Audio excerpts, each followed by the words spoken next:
¿Cómo ves vos, Margarita, cómo la gente en general, el día a día, digo, más allá de si tenemos o no la escarapela puesta o no, cómo el argentino toma esta semana? ¿La toma como un hecho crucial? ¿Lo toma con importancia? ¿Sigue de largo? Digamos, ¿cómo es el ciudadano con nuestra historia y particularmente con el 25 de mayo? Y ahora se toma un poco como las vacaciones, ¿no? Una mini vacación. En realidad, no nos olvidemos que la Revolución de Mayo no fue una independencia. Claro. En realidad era, la jura que se hace es, no por, está bien, por un nuevo gobierno, no va a estar más el virrey, pero están dependiendo, o sea, rinden su juramento a Fernando VII, o sea, a España, a la madre patria. Tal cual. Hasta que después veamos entonces lo que va a suceder en 1816, ¿no? Que está bien, se declarará la independencia, pero todavía no estaba hecha una constitución, pasó más tiempo todavía. Tal cual. Bueno, vamos a sumar a la charla, como habíamos prometido, al profesor Carlos Pesado Palmieri, que siempre tenemos el gusto. La verdad que para este programa es un lujo escucharlo con sus reflexiones cada vez que hablamos de historia argentina y particularmente de este 25 de mayo. ¿Cómo le va, Carlos? Aquí Marcelo, Margarita, Ricardo, todo el equipo saludando. ¿Cómo está? Acabo de saludar a Ricardo. Gracias, Marcelo, por llamarnos de vuelta, a Margarita, y bueno, estamos a disposición de los oyentes y esperamos que alguna de las conclusiones que uno hace o aproximaciones que van a ser siempre polémicas, porque no estamos con los clichés oficiales sobre esta semana de mayo, que para nosotros es importante porque es un alba de la patria determinada, ¿no? Aunque la patria no nace el 25 de mayo. Eso lo podemos charlar cuando ustedes gusten y con las preguntas que quieran hacerme. Bien, buscábamos con Margarita un poco en la charla previa ese marco histórico, ¿no?, que tenía aquella época de nuestra hoy nación, cómo se fue forjando el 25 de mayo, ¿no? Correcto. Mira, lo primero que yo siempre señalo, el otro día en la Cámara de Comercio también conversamos, me hice algunos interrogantes personales, pero bueno, lo primero que hay que decir es que las patrias no nacen por decreto. O sea, esta visión hay que ponerle fecha, pero uno dice, ¿cuándo nació una persona? Y nació tal día.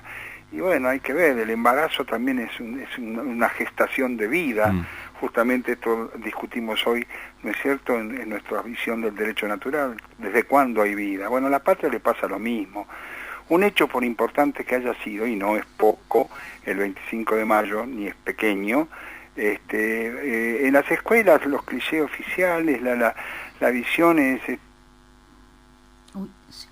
A ver, ahí vamos a recuperar la charla con el profesor Carlos Pesado Palmieri, que se cortó, que nos estaba empezando a dar precisamente el marco. A ver, ¿ahí nos escucha, Carlos? Sí, sí. Ahí está, perdón, lo perdimos por un segundo. No, que se llegó a escuchar mío, pero... hasta la palabra cliché, hasta ahí llegamos. Claro, ese cliché a veces escolar, que los chicos no pueden llegar a diferenciar, quizás porque los maestros no pueden diferenciarlo bien, entre el 25 de mayo y el 9 de julio. Algo había escuchado recién yo hablarle a Margarita y yo coincido, interpreto que coincido porque escuché parcialmente, pero las patrias no nacen por decreto y es como la vida de uno. Por eso yo decía, la gestación de la vida no es cuando aparece nuestra célula de identidad, porque el embarazo es vida también, y ahí están las discusiones actuales de cuándo se forma la vida. Y las patrias tienen lo mismo. La Argentina es un sonido especial y literario y encarnado desde el siglo XVI. La heredad no se puede negar, ni por ninguna ideología de turno. La fe, la lengua, la tierra, la historicidad, el derecho, eso no nace el 25 de mayo. Así que hay una patria previa, una patria original, y esta originada, que con el alborozo del camino hacia la libertad, podemos llamar la patria nueva, sin que nos moleste, puede ser la patria ya de la adolescencia, la patria de que sus hombres, que habían habitado ella mucho tiempo, las familias, sientan esta encarnadura, digamos así, terrícola, de esta encarnadura telúrica, y se deciden a ser mayores de edad y toman su autonomía paulatina, creciente. Por eso podemos, cuando llegara el 25 de mayo, yo escuchaba la audición de ustedes del año pasado, el 22, también expuesta por Norberto Candaosa, nuestro amigo, para no repetir cosas. Pero sí decir, ¿no?, en mi juicio, las patrias no son clonadas. Hay una heredad, hay una continuidad, y esa continuidad se fija cuando los americanos, españoles, los hispanoamericanos, se dan cuenta que por los sucesos que pasan en Europa, tremendas, la invasión francesa, la derrota de Trafalgar, el hecho de que vienen acá los ingleses agrediéndonos brutalmente y no hay quien nos defienda, no hay ejércitos españoles.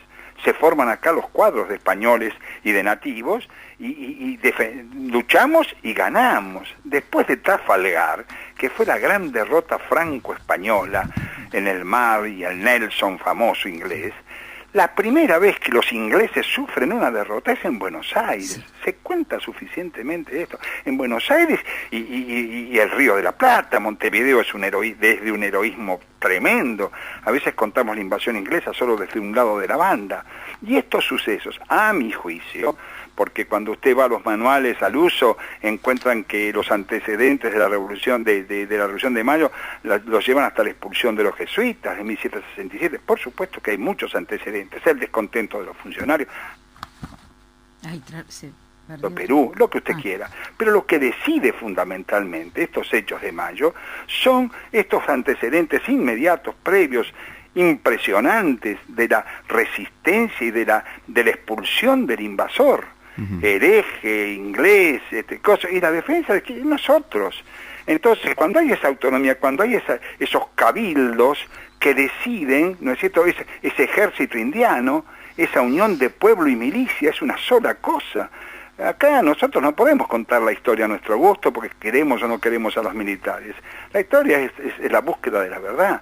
Y la verdad es que, a mi juicio, en ese momento, es un pronunciamiento cívico-militar, es un pronunciamiento vecinal castrense, es una república militar. Usted piense que en el Cabildo Abierto de 1806, ¿no es cierto?, los soldados eligieron a sus oficiales. Eso es lo revolucionario.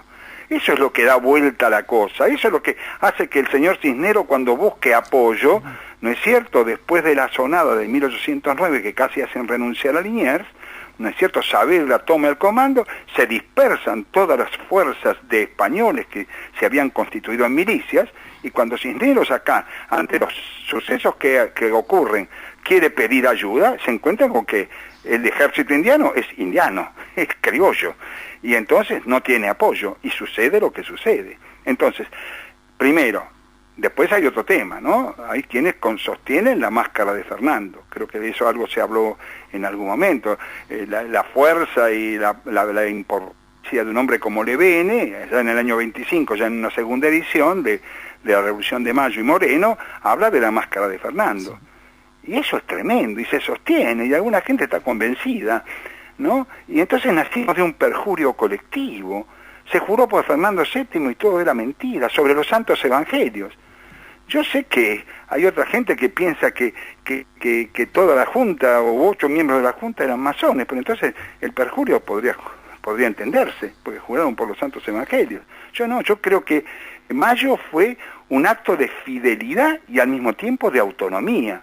Por eso no somos tartamudos, por eso no podemos confundir el 25 de mayo con ese proceso que nos llevará al 16, y entonces San Martín, entre otros tantos, dice, señores, seguimos siendo los insurgentes, seguimos siendo los subversivos, declaremos la independencia.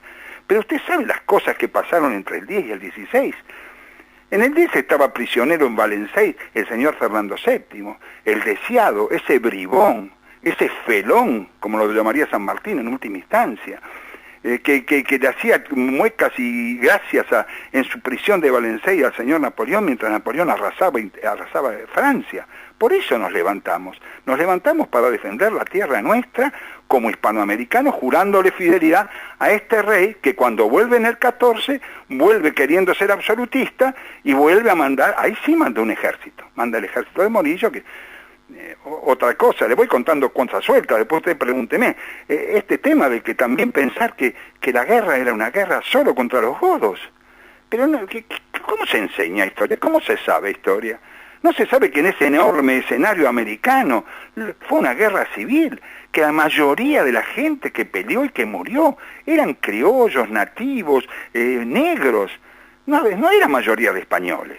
No había mayoría de españoles, fue una tremenda guerra, una cruelísima guerra, una larga guerra civil, por dos ideas distintas, con una monarquía que además no se podía sostener porque el rey volvía a querer ser absolutista y no de reconocer los derechos que nos habíamos ganado. A mí me parece que estas cosas hay que sí aclararlas, insistirlas, quizás no con el énfasis mío, dialogándolas, pero sacándonos de máscaras, ¿no le parece, mi querido amigo? Sí, señor, sí, señor. Ahí de 60.000 habitantes que tenía la ciudad de Buenos Aires, solamente 258 eran militares. Y cuando dicen que French reparte las cintas para reconocer a los que podían entrar, y Beruti eran matones, dice. Bueno, pero Margarita, esa separación asociativa de militares, a mí me parece que no es así. Por ahí me parece que usted está poniendo una cifra de masa a Buenos Aires. La gente hablaba no más de 40.000 personas, pero fueran los que fueren, el pueblo en armas, esto que a veces ahora algunos muchachitos revolucionarios insisten tanto, ¿no es cierto? El pueblo en armas era en ese momento. A ver si nos entendemos. Si yo pusiera un túnel del tiempo a cualquiera de la gente que se siente patrióticamente inspirada y le dijera, ¿quisiera volver a Mayo? ¿Usted quisiera vivir en Mayo? ¿Usted quisiera ser protagonista de Mayo? Mire, no lo elegiría a nadie, porque esto de servir a la patria hoy en día es un cuento. Claro. ¿Y sabe por qué? Porque los que nos ganaron la libertad, perdieron familias, bienes, tuvieron levas forzosas, sufrieron ignominias, cárceles. ¿Para qué? Para que fuimos felices los posteriores, los que recibimos esa heredad. Por eso la Argentina tiene que conmemorar en paz, en armonía, en esfuerzos comunes, en valoración del bien común, ¿no es cierto?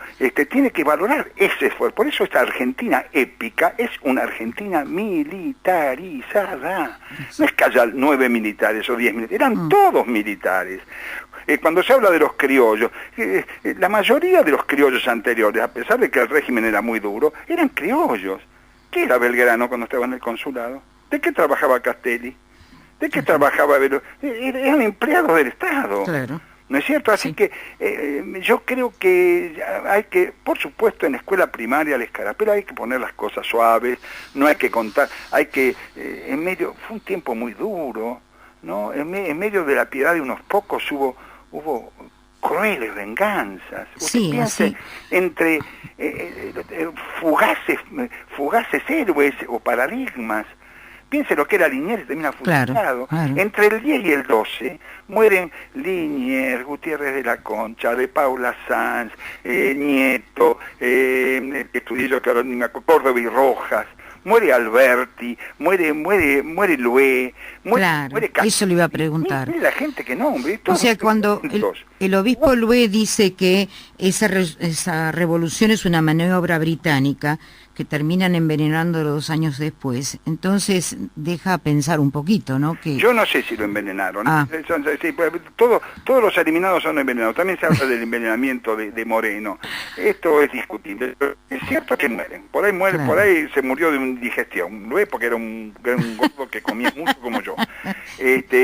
Yo estas cosas las dejo así, pero lo que sí es cierto es que desaparecen, son estrellas fugaces. Sí. El ostracismo político inmediato de Cisneros, de Ruisidobro, de Sobremonte antes, de Liniers de la Justicia, el propio Saavedra, que en el 11 ya desaparece, Belgrano, que es juzgado por su campaña del Paraguay, y muere pobre en el 20. Es una dinámica que no sé si la tenemos hoy mismo, ¿no es cierto? Con traidores, con traiciones, quiero decir. Así que no se puede contar, no hay santos y demonios, pero sí hay gente que se jugó la vida por Sí. sus ideas. Sí, Esas sí. cosas hay que valorarlas, porque yo no las veo en práctica hoy. No. No veo yo la semana de mayo, sí, No. pero no es fuego de artificio, desfile, todo eso hace bien, todo eso es conmemorativo, pero hay que conmemorarlo además con la pasión, ¿no? Historia de una pasión argentina, lo escribió un liberal, Eduardo Mallea. Hay que volver a la pasión, pero una pasión no para tener el pueblo en armas, sino para tener el pueblo unido. Ay. A ver quién da una hora por el país, por la patria. ¿Cómo nos ponemos a dar una hora? Si todos estamos reclamando derechos que son justos, ¿no es cierto? Pero a mí me parece, tal vez tenga los ojos muy críticos y estos dolores de espalda que sufro me hacen ser irascible. Pero hay que ver un país que crezca, ¿no es cierto?, en medio de sus efemérides y entender definitivamente que el tiempo que tiene, escúchenme, tiene una Argentina épica, por lo menos hasta mediados del siglo, hasta el 52. Sí, después agregué la guerra del Paraguay, la ocupación de la Patagonia, la guerra del Chaco, lo que ustedes quieran. Sí. Pero hasta el 52 hemos sido un país de torrente de lágrimas y de sangre y de familias desunidas que militaban en diferentes posiciones hasta que la Argentina se afirmó como Estado. Usted hablaba, Margarita, de la Constitución. Sí, no fue necesario la Constitución. Claro. La Constitución se da para organizarse definitivamente. Exacto, pero las luchas, ¿qué luchas tuvimos? Y termino con esto porque usted pregunta si yo soy larguero. No. Fíjense, las guerras entre el 10 y el 20, para que tuviéramos fuerza. Las campañas sanmartinianas que estamos conmemorando ahora, para liberar Chile y Perú. La guerra contra el Imperio de Brasil en el 27. Las guerras defensivas contra Francia y en el tiempo de Rosas entre el 38 y el 45. La primera triple alianza donde el señor Urquiza estuvo unido con los uruguayos y con los brasileños para derrotar a Rosas. Y después recién la Constitución. No me diga, una Argentina épica que si no la memoramos, si no la sentimos en el corazón, después bajamos de los barcos, mis abuelos, mis bisabuelos, después teníamos la Argentina hecha, después había que poblarla, había que trabajar, había que sudor de la frente, ¿no? De los gringos, los paisanos, nuestros criollos, ¿no es cierto? Y después tuvimos las vergüenzas del siglo XX y XXI, las vergüenzas. Un país que no se reencuentra a sí mismo, pero yo tengo que hablar de historia, no de política. Un país que nos produce ese dolor que le producía Unamuno a España. Un país que no se reencuentra, que vive de los odios. Porque una cosa es hablar de la historia, de los muertos, de los que ya están muertos, y tener juicios diferentes, ¿no es cierto? Y otra cosa es no darse cuenta que sin unión no hay camino hacia el futuro. Que estamos no endeudando, estamos desprotegiendo la generación de nuestros hijos y de nuestros nietos. Yo ya tengo que hablar de nietos, soy un hombre muy grande. A mí ya no me va a pasar nada. Por eso no hago pecado de omisión. Digo lo que siento. No sé si está bien. No, es cierto. No me pregunta alguna cosa. No, ¿cómo le voy a preguntar? Yo me callo la boca, yo lo escucho. Porque nos quedan nada más que 10 minutos. Yo siempre digo que me encanta sacarle el jugo a todo lo que dice. Pero que las dudas que tengo, a mí que yo soy un irresponsable en cuanto a cubrirme las espaldas, sobre todo esta espalda que por ahí me la operan en una semana. Bueno. Sí, estamos realmente quebrados hasta moralmente, porque hay que cuidarse, uno se cree bueno y por ahí no hay. Orgaz había hablado del cansancio moral, ¿no? Sí. Y nosotros lo criticamos en aquel entonces, aquel juez de la Corte Suprema que era socialista, y Juan 23 habló del cansancio de los buenos.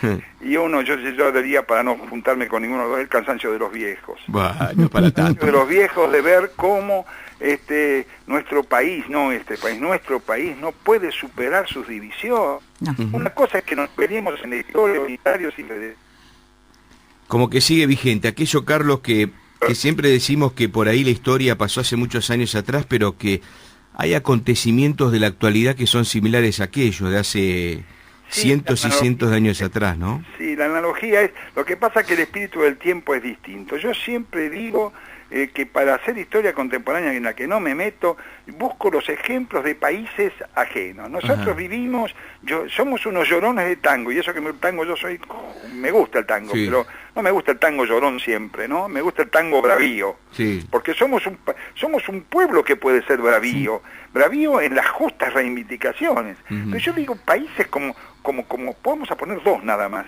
¿no es cierto? De historias contemporáneas. Podría poner tres, de historias contemporáneas muchísimo más duras que las nuestras, a pesar de que las nuestras tienen llanto, tienen dolor y tienen sombras, nadie las niega. Pero la magnitud de una Alemania, de una España y de un Japón, no lo va a contar un argentino, porque si no cuenta mentiras.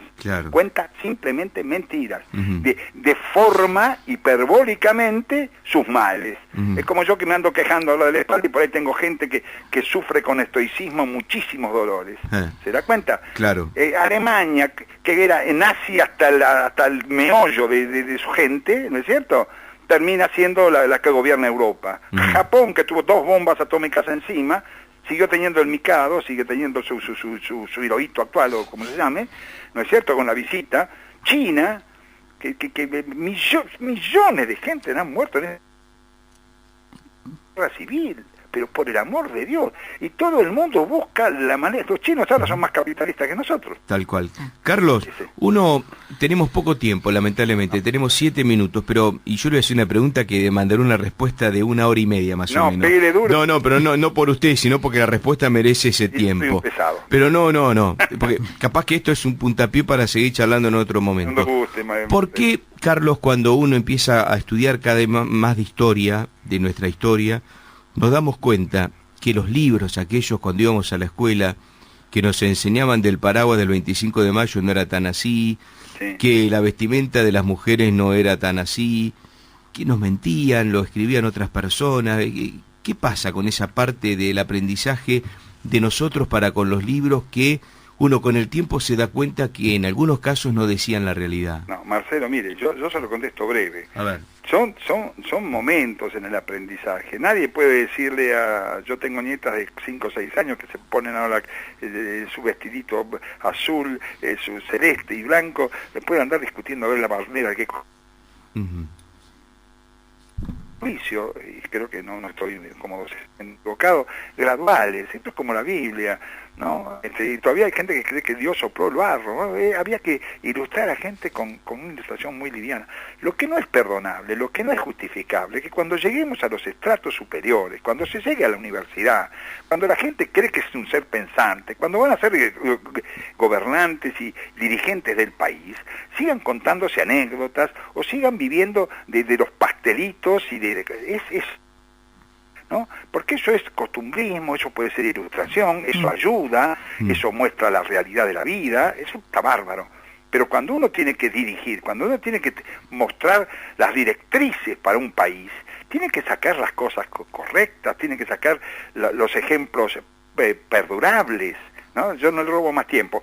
Entonces, no hay que estar tan enojados con nuestra formación anterior. Yo le diría, la formación antigua, aunque contó por ahí cuentos de más, o contó o mistificó algo, es más consciente y sirvió más para formar un ideal de país que esta desventura de que los chicos lean por fotocopias, que los profesores y las maestras seamos deficientes en nuestra formación general, porque ahí sí que ya porque también en la facultad aprendemos por fotocopias. No, por lo que fuera, tenemos que crecer, porque si no podrían repetirse las sandeces que se dicen. No se podría hablar con la hipérbole que el argentino medio habla sobre sus males y no sobre los remedios que puede dar para que esos males se subsanen. No hay, Rousseau, la voluntad general hay que mejorarla, hay que levantar el espíritu colectivo del pueblo con, por supuesto, dirigencias nobles, consensos, con un censo de los honestos, ¿no es cierto? Y con una capacidad y una idoneidad propia de la sociedad del conocimiento que tenemos. Porque si no, sí que vamos a hacer colonia, aunque digamos que no. Tal cual. ¿Se da cuenta? Pero no reniegue tanto de la formación del primario, mire, de su primario. Las cosas son evolutivas. Lo que pasa es que si después hacemos lo del cangrejo y hacemos una regresión y contamos macanazos, como los que... Bueno, no me haga hablar, ¿no?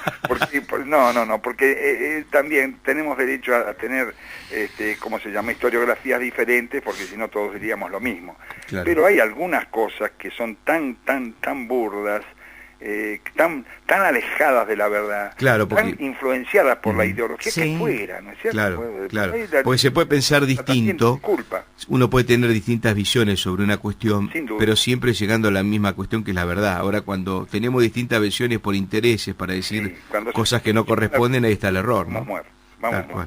Carlos, como siempre es un gusto. Para mí, disculpe que es platero y que por ahí siempre parezca un disconforme. Yo creo muchísimo. Mire, con optimismo lúcido hay que construir el país. O sea, yo no quiero dejarles una visión gris, al contrario.